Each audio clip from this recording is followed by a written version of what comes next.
Growing up, I had dreams and aspirations, but always felt like the kid that didn't fit in. For the most part, I wasn't a bad kid, but when I made the transition into adulthood, I turned to the streets for guidance. This led to getting locked up in juvenile hall, doing time in CYA, and eventually a 120-month sentence in federal prison. I had a lot of time to think and reflect during my federal sentence, so I share with you what I learned, hoping I can positively influence someone else's life with Prison Talk. What's up, everybody? Big Herc, Prison Talk. You tuned into another episode. I'm here with the homie Blackie from Nil Dazad, and you guys always ask us a bunch of questions, and sometimes I think it's better to have somebody else answer some of these questions to get a different perspective. So I wanted to ask him his perspective on how people deal with snitches or people who's ratted, because a lot of people don't understand that a lot of these people who are so-called been rats or snitches, maybe prior to that were CIs, confidential informants. You have Whitey Bulger, who was a confidential informant, but also mob, and he was killing people.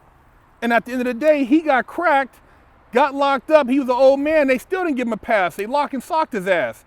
Then you got TK, who didn't snitch, so they was mad because he didn't want to, work with him, and they gave him 30. And now you got your boy Tekashi 6ix9ine and Rico with Treyway, and they throw him in General Pop. He out there talking about test my gangster, and now they're trying to put him in a position where, hey man, look, you're gonna get ate up by the wolves or you gonna snitch. So what do you think about all this shit when people ask about, people snitching, confidential informants, people ratting, and how all that shit plays a factor?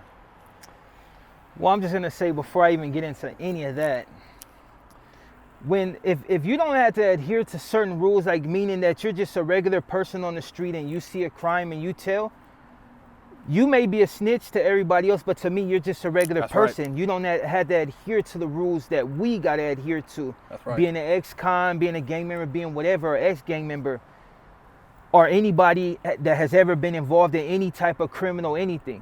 6ix9ine is one of them cats that I said that wasn't a gangbanger. I knew from the gate, he was just boastful and just thought he was, it's like he's a made-up gangster, you know what I mean? And now that it's hit the fan, now he got to really answer for everything that he was saying, and now he really is gonna get his gangster tested. See now, which people are saying he's gonna snitch, and if he snitch, he don't have that excuse. He don't have the same excuse that a regular common citizen, what I mean? Yeah, would have. So, what I mean? With that guy, it's like I had told people from the gate, they have always had plans. You got these people that they put in your neighborhoods, like I said in a prior video, that you don't even know where they came from. They just came out of nowhere. They get into your gang, and next you know, they're the main ones striking up everywhere. Mm-hmm. But you only see it as, this fool really pushing that line. Mm-hmm. Not knowing that he's doing this in order to bring the price value down of where you live, in order for them to eventually come and take where you live, throw you out, and you know what I mean? It's just justification. Yeah, and that's what they're doing in Los Angeles right now. As far as like with the Whitey Bulger and all that, like with the being a snitch and a fed and all that, like with guys like that, I feel no sympathy, just for the simple fact that they chose the life that they chose.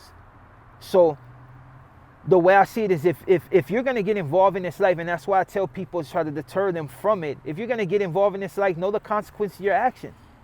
Don't expect to participate in all this negative stuff and then you get cracked and want to tell on the same people that you were supposed to hold solid for. It's not even about keeping it real. It's like, honor what you chose to represent. And if you chose to represent criminal activities or a negative faction of whatever, then whatever comes to them comes to you, and you got to accept it. That's right. Hey, I see a lot of people, they comment, well, he's looking out all the time. Shouldn't he just tell him, like, if you even had that thought, go work at Walmart. Go get a regular job. Why are you even out there? Walk past those guys on the way to work. Don't sit back, hold the pistol, and want to run around the car. Leave them people alone, man. If you're a civilian, stay a civilian. If you're a civilian, you see a crime, you're supposed to tell. That's what you do. Your mom, somebody, your mother, she's supposed to ask for protection from the fucking police, dumbass. But if you out here putting in all this bullshit work, thinking you're gonna be somebody, you wanna go tell, you a buster. Yeah. You shouldn't have been doing it. You know what I mean? You know what comes with it. It's like you can't go do all this shit, then, oh man, I'm just gonna tell on everybody, bring the whole hood down. Fuck them. Yeah. You know, and that's what it's like you said, Tekashi made up gangster. They put him in the front, make money, funnel the back, and now he's talking about test my gangster. Now look at you said, Crip, Blood, Latin King, Vice. Everybody wants to test the gangster. 20-something years old, what are you, 22, 23? Yep. Come on, man. See, and that's where he messed up. It's like this. If you know, you got these cats that they ain't never really been about it, and just to have that little acceptance is like a grand thing for them. If he really wanted to help his neighborhood, he should have put money into it. Like, they're like, okay, well, he went to the school and he did this, but yeah, he had the camera on him every time. It's like you go to a kid's school, you know, to you know what I mean, but allegedly have a sex charge over here, you know what I mean? It's like, yeah, it's a direct contradiction of what you're trying to do. If you're really trying to help somebody, help them and don't bring the cameras around. That's plain right. and simple. That's right. That's right. Hey man, you guys got to be smarter, and you know, having that label, man, you get out nowadays, it follows you, man. Just realize, man, karma's a motherfucker, man.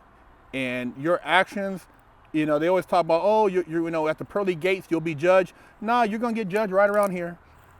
You get judged right over there off Ventura Boulevard or over in Compton or Chicago. They'll judge you right there on the street. Hey, man, that's that dude that was in pod so-and-so. Yep, you'll get judged right there. So don't think you got to wait for a pearly gate for Judgment Day. Judgment Day will crack your ass upside the head right on the motherfucking street. So realize that there's consequences for your actions, man. And if you know, don't involve yourself in shit that your ass can't cash. Plain and simple. Yeah. There you have it.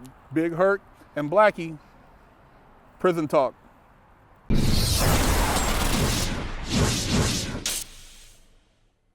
Lockdown's over. Get your yard time in. Exclusively at FreshOutSeries.com.